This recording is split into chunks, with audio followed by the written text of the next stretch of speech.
2009 সালে আওয়ামী লীগ ক্ষমতায় আসার পরেই শুরু হয় তার দখল। 27 জনকে ডিঙিয়ে প্রভাষক নুরুন্নবী আকন্দ অস্ত্রের মুখে বাগিয়ে নেন অধ্যক্ষের পদ। ঘটনাটি গাজীপুরের শ্রীপুর বীর মুক্তিযোদ্ধা রহমত আলী সরকারি কলেজে। গতদিন অনেক অনিয়ম হয়েছে, এটা ডিরেক্ট নুরুন্নবী আকন্দ তার হাত ধরে হয়েছে। এখানে তার অনেকেই তার হাত ধরে জাল সার্টিফিকেট নিয়ে অনেকে এখানে নিয়োগপ্রাপ্ত হয়েছে। এটা আপনারা দেখবেন, আপনারা আছেন, আপনারা উর্দু একাডেমিক বা আপনার উপর পর্যায়ে আপনারা যখন এটার বায়োডাটা নেবেন তখন এটার আপনার প্রুফ পাবেন। কলেজের দায়িত্ব নিয়েই শুরু করেন নিয়োগ বাণিজ্য, কামিয়েছেন কোটি টাকা। অবৈধ লেনদেনে নৈশ প্রহরীকে বানিয়েছেন অফিস সহকারী, আর টাকা দিতে না পারায় অফিস সহকারী বনে গেছেন নৈশ প্রহরী। সরকারিভাবে নিয়োগ আপনার নৈশ প্রহরী হিসেবে, তাহলে আপনি অফিস সহকারী কিভাবে হবেন? কিন্তু আপনার তো নিয়োগই হয়েছে প্রহরী হিসেবে, আপনি সরকারিভাবে অফিসের কাজে কিভাবে নিয়োগপ্রাপ্ত হন? 17 বছর ধরে নুরুন্নবী আকন্দ অনিয়মের স্বর্গরাজ্যে পরিণত করেছেন শ্রীপুরের এই সর্বোচ্চ বিদ্যাপীঠকে। স্থানীয় আওয়ামী লীগের সংসদকে খুশি করার জন্য রাতারাতি শ্রীপুর বিশ্ববিদ্যালয় কলেজের নাম পরিবর্তন করে করা হয় শ্রীপুর বীর মুক্তিযোদ্ধা রহমত আলী কলেজ। এই কলেজটা সম্পূর্ণ নিয়ন্ত্রণ করছে এই কলেজের আগের অধ্যক্ষ প্রিন্সিপাল মহোদয় হলো নুরুন্নবী আকন্দ। তিনি এই কলেজটাকে একবারে ধরনের দুর্নীতির কোনো আখড়া নাই এই কলেজে ছিল না। উনি মানে শিক্ষক বাণিজ্য, পরীক্ষার ভর্তি বাণিজ্য, আপনার পিসি দেওয়ার জন্য যেই বাণিজ্য, সকল এমন কোনো জিনিস নাই সে বাণিজ্য করে নাই। মানে আপনার একজন পিউন এর থেকে টাকা পয়সা নিয়ে এটা বাণিজ্য করছে, মানে একজনের চাকরি আরেকজনকে দিয়ে দিচ্ছে, এরকম কাগজপাতি জাল কইরা সে এরকম মানে শ্রেণীকে শ্রীপুর কলেজে আগে করছে। এখানেই থেমে থাকেননি নুরুন্নবী আকন্দ। নিজের ভাতিজা সহ এক পরিবার থেকেই চাকরি দেন 6 জনকে। এছাড়াও অন্যান্য নিয়োগপ্রাপ্ত অনেকের সার্টিফিকেট সহ কাগজপত্রে রয়েছে জাল জালিয়াতির অভিযোগ। আমার কাগজপত্রে সঠিক না, আমার এত কিছু থাকছে, আমার যোগদান আছে, নিয়োগদান আছে, পেপার কাটিং আছে, সকল কিছু আছে। তারপরেও বলছে যে দিদির প্রতিনিধি আমার কাছে আছে, বলছে যে আমার কাগজপত্র নাই, তোমার চাকরি হইতো না।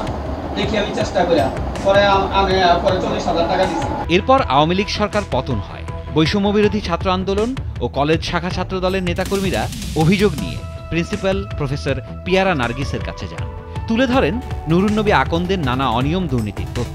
আমাদের কাছে অনেকদিন যাবত ধরে এই কলেজের বিরুদ্ধে অনেক এলিগেশন আসতেছিল যে আসলে অনেক ভুয়া সার্টিফিকেট আর জাল সার্টিফিকেটের দ্বারা অনেক টিচার নিয়োগপ্রাপ্ত হয়েছে। আসলে এটা তো আপনারাও বুঝেন যে এটা আরেকজনের রিজিক নষ্ট করা। তো আমরা জানি, সবাই জানি যে নুরুন্নবী আকন্দ স্যার ছিল এটার মেইন। হ্যাঁ, তো নুরুন্নবী স্যারের বিরুদ্ধেও আমরা যথেষ্ট পরিমাণে প্রমাণাদি কাগজপত্র নিয়ে গেছি। তো আপনারা হয়তো বা একটু লেট করে গেছেন, কিন্তু আমরা যাওয়ার পরপরই ম্যামকে বলছি যে ম্যাম এটার প্রসেসিংটা কি, যেহেতু এখন আর ওইভাবে যে টিচারদেরকে কিন্তু জোরপূর্বক পদত্যাগ করানোর নিয়মটা নাই, এটা প্রশাসন ব্যবস্থা নেবে।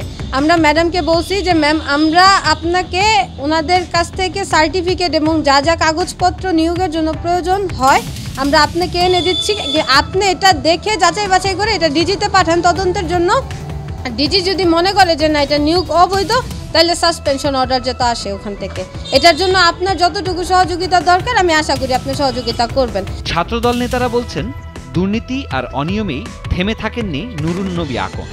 নিজস্ব বাহিনীর মাধ্যমে ভয়ভীতি ও মামলা হামলা করে রেখেছেন কলেজ থেকে দূরে। ছাত্রদল নেতাদের দেওয়া হয়নি কলেজের আইডি কার্ড। আমি যতদিন মানে যখন থেকে এই কলেজে ভর্তি হয়েছি তখন থেকে নুরুন্নবী স্যার সহ নুরুন্নবীর একটা সিন্ডিকেট আছে, তার সাথে আর সে একা না, তার সাথে আরও কিছু লোক জড়িত আছে। এই কলেজেরই অনেক ইয়ে করছে আপনার, এই অর্থনৈতিকভাবে বলেন, স্যার ম্যাডামদের অনেক বৈষম্য স্বীকার করছে বিভিন্নভাবে আপনার তার ক্ষমতার অভাবে ব্যবহার করছে। আমরা সাধারণ ছাত্রছাত্রী হওয়ার পরেও হয়তো বা নির্দিষ্ট একটা দল করার কারণে আমাদের অনেক ছাত্র বা আমাদের জীবন শেষ হয়ে গেছে। আমি এখন পর্যন্ত আমার কলেজের আইডি কার্ড পাই নাই। এই দুঃখের কথা আমি কারে বলবো।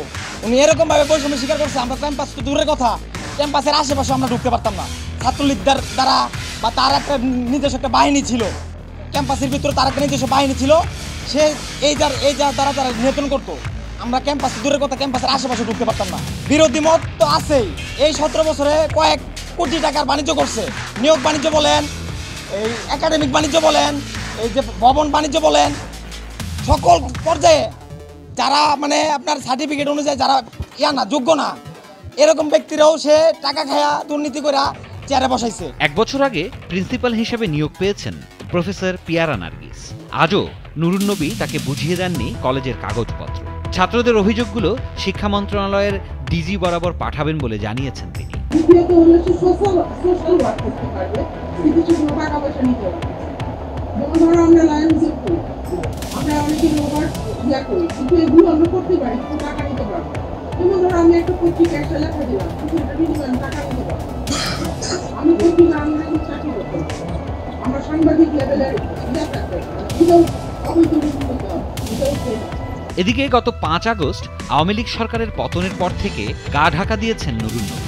মোবাইল ফোনও বন্ধ, তাই বিভিন্নভাবে চেষ্টা করেও তার বক্তব্য নেওয়া সম্ভব হয়নি। সিরাজুম মুনির, শুভ, নাগরিক।